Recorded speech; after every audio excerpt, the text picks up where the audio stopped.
আপনারা হয়তো অনেকেই জানেন যে সাবিনা ইয়াসমিন আর আমি বিবাহ করেছিলাম। আমাদের বছর 7 হয়ে গেল, কোনো সম্পর্ক নেই। আশা করি তিনি ভালো থাকবেন, সুখে থাকবেন, সুস্থ থাকবেন। আমিও ভালো আছি। আমাদের মধ্যে আর কোনো সম্পর্ক নেই, কিন্তু সে সালটা বোধ হয় 98-এর পরে হতে বাধ্য। 99 সাল, 98 সালে সাবিনার সঙ্গে আমার আলাপ হয় আমার দ্বিতীয় সঙ্গীত সফরে বাংলাদেশের। 96-তে 5টা অনুষ্ঠান, 98-তে 5টা অনুষ্ঠান আমি করেছিলাম।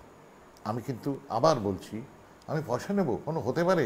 আমি বাংলাদেশের মুক্তিযুদ্ধ জাদুঘরের জন্য অনুষ্ঠান করছি, তহবিল তোলার জন্য, আর আমি পয়সা নেব না। বাংলাদেশের কেউ হলেও নিতেন না, আমিও নিই। এটা কোনো বিরাট একটা কৃতিত্ব না, এটা তো স্বাভাবিক। বাংলাদেশ তো আমারও দেশ রে বাবা, যদি আমি ঘটি। তা সেই সময় তার মধ্যে 99 সালের গোড়ার দিকে একটা অনুষ্ঠান শুরু করেছিলাম সাবিনা আর আমি।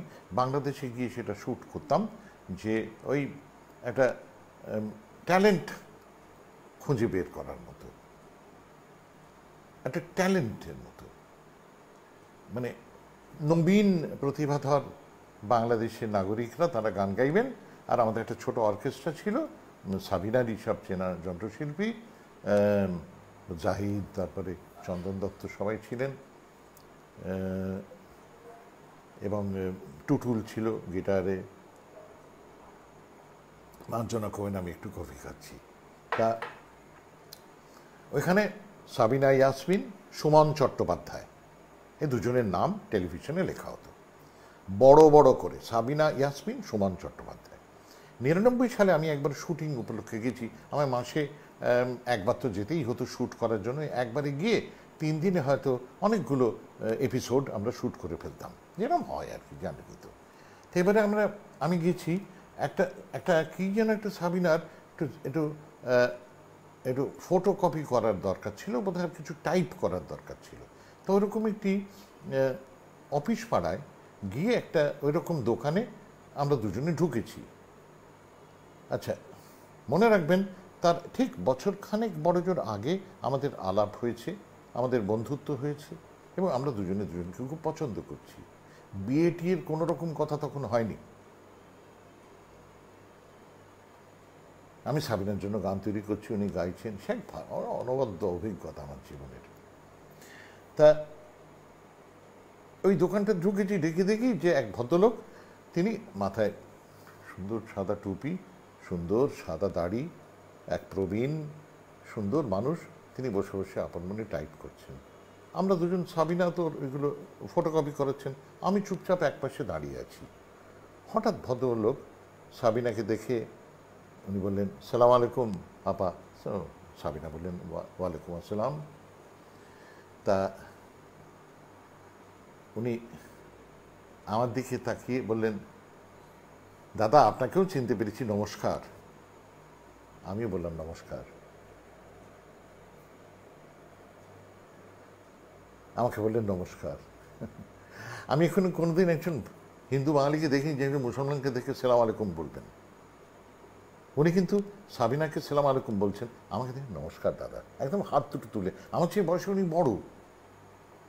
তাই বললাম, আমার দাদা বলবেন না? না না, আপনি আমাদের দাদা। এবারে আমাকে উনি, আর সাবিনা একটু এগিয়ে গেছেন, যে আপা কি কি কাজ আছে আমায় বলেন। তা সাবিনা বলছেন, এবারে বলছেন উনি, তা ছেলে মেয়ে কটি? সেই প্রবীণ বিশ্বের সহনাগরিক ধরেই নিয়েছেন যে আমরা দুজন বিবাহিত। আপনি ভেবে দেখুন আপনারা বন্ধুরা, সাবিনা ইয়াসমিন, সুমন চট্টোপাধ্যায়, এবং ওকে দেখেই বোঝা যাচ্ছে একজন ধর্মপ্রাণ মুসলমান। এবং উনি বলছেন ছেলে মেয়ে কটি? আচ্ছা, আমার একটি মেয়ে ছিলেন, সাবিনার 2টি ছেলে মেয়ে। সাবিনা বললেন 3টি।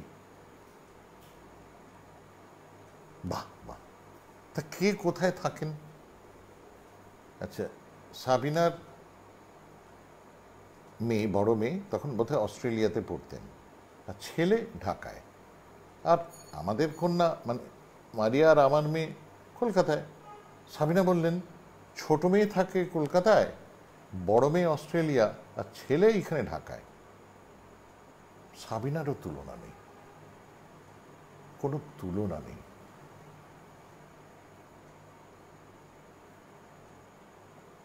ভদ্রলোক যে কি খুশি হলেন, বাবা বাবা কি সুন্দর 3 ছেলে মেয়ে আপনাদের, চমৎকার, আপনারা সুখী হন। কাদের বলছেন? টেলিভিশনে যাকে দেখা যায় সাবিনা ইয়াসমিন সুমন চট্টোপাধ্যায়। এরপর বলছেন, আমায় বললেন দাদা কলকাতায় যাওয়া হয়নি, হ্যাঁ এবারে আসুন কলকাতায়, আসুন আমাদের বাড়িতে থাকবেন। তা এটা বাংলাদেশ, নিজের দেখা। পশ্চিমবঙ্গ এরকম।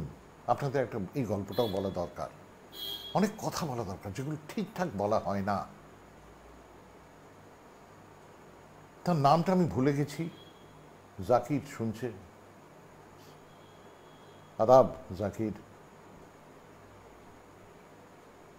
ঠিক, জাকির বলছেন আমার জীবন শুভ সন্ধ্যা, আমার জীবনের সবচেয়ে বড় পাওয়া কটা দিন একসাথে অনেক সময় কাটানো, কত স্মৃতি।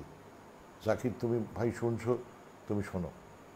আহারে তুমি তো কত কি জানো, কত কি জানো তুমি।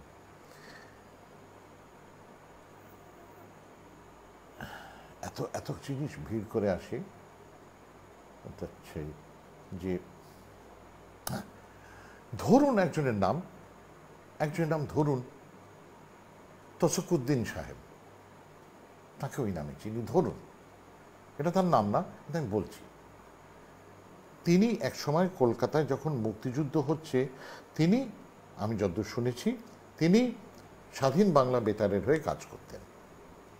এবারে তার সঙ্গে আমার আলাপ পরিচয় হচ্ছে অস্ট্রেলিয়াতে। অস্ট্রেলিয়াতে আমি বঙ্গবন্ধু পরিষদের জন্য তহবিল তুলতে গেছি, সেইখানে তার সঙ্গে আমার দেখা হয়েছে। আমার সঙ্গে সাবিনাও গিয়েছিলেন, বাংলাদেশের জন্টিরা গিয়েছিলেন, চন্দন দত্ত, টুটুল, রিচার্ড কিশোর, আর ছিল ড্রামারটি কে যেন, এই দেখেছেন, এই ভুলে গেলাম, বুড়ো হয়ে গেছি তো বলবো। টুটুল লিড গিটার, রিচার্ড কিশোর না, টুলু ও টুলু বেস গিটার বাজাবেন, লিটন ডিকস্টা উনি ড্রামস, খুব ভালো ড্রামস বাজাবেন, আর চন্দন দত্ত তবলা। এই টিম গেছে, আর আমি আর সাবিনা গেছি বাংলাদেশে। আমরা অনুষ্ঠান করব, কোনো পয়সা টয়সা নেওয়া নেই, বঙ্গবন্ধু পরিষদের জন্য টাকা তোলা। ওরা আমাকে নেমন্তন্ন করেছিলেন। আমি সাবিনার সঙ্গে কটা দিন আলাদা থাকবো বলে আমি ওদের বললাম সাবিনা যদি, তাহলে তো ভাবাই যায় না, তাই নাকি? হ্যাঁ, আমি জানতাম সাবিনা নিশ্চয়ই যাবেন, আমরা দুজনে একটু নিভৃতে সোজা কথায় সময় কাটাবো, এই সুযোগ আর কোথায় পাবো? আর ওদের পয়সা অন্তত অস্ট্রেলিয়াটা যেতে পারছি তো, টাকা দরকার নেই। এবারে ওই তসকুদ্দিন সাহেবের সঙ্গে দেখা, তো ওখানে হিন্দু মুসলমান, মনে রাখবেন তখন আমি সুমন চট্টোপাধ্যায়, নানান রকম কথা হচ্ছে। আমায় বললেন যে ভাই সুমন আপনাকে একটা কথা বলি, আমি তো কলকাতায় ছিলাম, আমাদের সঙ্গে যে ছেলে ছিলেন তার নাম উনি আমায় করলেন না, আমি জানতেও চাইনি। তিনি একজন বাংলাদেশের মানুষ, তিনি বাঙালি মুসলমান একজন। তিনি ওই স্বাধীন বাংলা বেতারে কাজ করেন। এবারে একটা বাড়িতে ওরা থাকেন, আচ্ছা একাধিক বাড়িতে লোকে থাকতেন, আমি জানি না কীরকম ব্যাপারটা ছিল, কিন্তু একাধিক। এবারে তসকুদ্দিন সাহেব বলছেন ওই বাড়ির মেয়ের সঙ্গে বুঝলেন আমাদের ছেলেটির একটু ভাব ভালোবাসা হলো। তো হলো, ভাব ভালোবাসা হলো, সকলের তো ভালোই লাগছে। কিন্তু একদিন তো যুদ্ধ তো শেষ হয়ে গেল, বাংলাদেশ যুদ্ধে জিতে গেল, বাংলাদেশ স্বাধীন হলো, এবার তো সব যে যার দেশে যাবে। ফলে বিরহ, ফলে বিচ্ছেদ। তা তসকুদ্দিন সাহেব আমার বললেন, আর কি বলবো আপনাকে, সে কি কান্না কাটি, বড় সকলেরই বুক ভেঙে যাচ্ছে।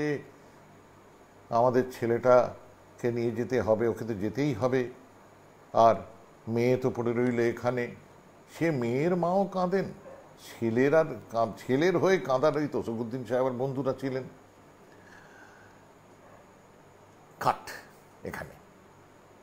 তসকুদ্দিন সাহেব বললেন, আমরা সব ফিরে এসেছি, ওই ছেলেটির সঙ্গে যোগাযোগ আর হয়ও না, যে যার জীবনে ঢুকে গেছে। একদিন রাস্তা দিয়ে যাচ্ছি সুমন, আমি একটা রিক্সা, হঠাৎ দেখি ও দাদা করে কে জানি ডাকছে। তা তাকেই দেখি দুজন মহিলা একটা রিক্সাতে, তারা বলছেন, দাঁড়ান দাদা, নমস্কার দাদা শুনে বলছি, আমি তো দেখলাম তাহলে কি, ওমা দেখি সেই ভদ্রমহিলা যার মেয়ের সঙ্গে আমাদের ছেলেটার একটু সুন্দর মিষ্টি ভালোবাসার সম্পর্ক হয়েছিল। তা তসকুদ্দিন সাহেব গিয়ে তো বলে প্রণাম টনাম করে, ও মা দাদা আপনাকে কতদিন পর দেখছি, কি ভালো লাগছে ইত্যাদি হয়ে বললেন। তসকুদ্দিন সাহেব বললেন যে, তা বোনেরা আপনারা এখানে কি করছেন? দিদি ভাই বলে, দাদা কি করছি, সেটাই তো সবচেয়ে আনন্দের কাজটা করতে এসেছি। বলে কীরকম? বলে, আমাদের ছেলেকে আপনার মনে আছে তো, মানে সরি আমাদের মেয়েকে আপনার মনে আছে তো? মানে হ্যাঁ, বিচক্ষণ। বলে, কোথায় সে এসেছে? বলে, তাই নাকি? হ্যাঁ, দেখা হবে। আর আপনাদের সেই ছেলেটি? তো এবার তসকুদ্দিন অনেকদিন কেটে গেছে তো, আর দুম করে মনে পড়ছে না। ও বুঝতে পেরেছি, হ্যাঁ ওই ধরুন তার নাম এক্স, আমি তার নামটা বলছি না, ভুলেও গেছি, অনেক দিন আগে। তা এবারে সেই ভদ্রমহিলা বলছেন, দাদা আমাদের মেয়ে তো ওকে ছেড়ে পারবে না, ও থাকতে পারবে না, পারছে না, কান্নাকাটি ওভাবে হয় না, মিলন অবশ্যম্ভাবী। আপনি কি বলেন? বলে যে, সে তো বটেই দিদিভাই, 100 বার, ঠিকই তো। বলে, আপনার সঙ্গে ছেলেরা ইদানিং যোগাযোগ নেই? হ্যাঁ না, ও তো ওর কাজে ব্যস্ত, আমি আমার কাজে ব্যস্ত, আমি দেখানি, হয়ে যাবে। বলে, হতেই হবে ইনশাল্লাহ। ভদ্রমহিলা বলছেন, হতেই হবে ইনশাল্লাহ। ওদের বিয়ে দিতে এসছি। আমায় তসকুদ্দিন সাহেব বলছেন, সুমন শুনুন, এটা ভেবে দেখুন, আপনি তো খুব ক্রিটিক্যাল হিন্দুদের ব্যাপারে, খুব ক্রিটিক্যাল, আপনাদের দেশের হিন্দুদের ব্যাপারে আপনি খুব ক্রিটিক্যাল। এবার আমি তো একটা মুসলমান, বাঙালি মুসলমান, কেমন আমার কাছে শুনুন। ওই ভদ্রমহিলা একজন হিন্দু, সঙ্গে ওরা এক হিন্দু বোনকে নিয়ে এসছেন, ওরা বাংলাদেশে এসছেন ওদের মেয়ের বিয়ে দিতে এক মুসলমান ছেলের সঙ্গে। ওর মেয়ের হিন্দু, ওরা দৃশ্যমতো বাড়িতে পুজো আচ্ছাও করতো, আমি দেখেছি। এবারে আমার তো বুক ধরফর করছি। এবারে মানে উনি বলছেন আমায়, বুঝলেন সুমন, আমি তো বুক ধরফর করছি, মানে কীভাবে ও বুঝেছি। এক গাল হেসে বললেন, কি যায় আসে ধর্মে, কি যায় আসে, কিচ্ছু আসে যায় না। আমার মেয়ে মুসলমান হবে, আমাদের মেয়ে মুসলমান হচ্ছে, এই কনভার্ট করবে, তারপর বিয়ে দেবো এখানে। আমায় তসকুদ্দিন সাহেব, উনি আমার চেয়ে অনেক বড় বয়সে, আমার কাঁধটা ধরে ঝাঁকিয়ে বললেন, ও সুমন দাদা কি বুঝলেন? এবার উনি একটা কথা বললেন আমায়, খুব ইন্টারেস্টিং। আমি জানি আপনার যন্ত্রণার জায়গাটা, আপনার বেদনার জায়গাটা কোথায়। আপনি ছোটবেলার থেকে যে সমাজটা দেখতে চেয়েছেন সেটা দেখতে পাননি। আপনার কষ্ট, আপনার অভিমান, আপনার যন্ত্রণা, আপনি সেরকমই ছেলে, তাই আপনার কষ্ট হচ্ছে। এই কষ্ট আমাদেরও আছে কিছুটা, হয়তো অতটা নেই, কিন্তু আছে। এবার একটা কথা বলবেন, এখানে আপনি চলুন, আপনাকে নিয়ে ঘুরি। কজন মুসলমান আছেন? ধরা যাক ওই ভদ্রমহিলা যদি মুসলমান হতেন আর ছেলেটি যদি হিন্দু হতেন, তখন কি ওই মুসলমান বাবা মা তার মেয়েকে বলতেন, তুই হিন্দু হ,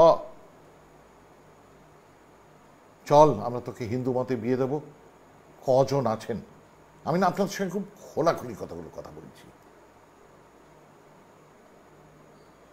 আমার এই কথাটা খুব মনে লেগেছিল।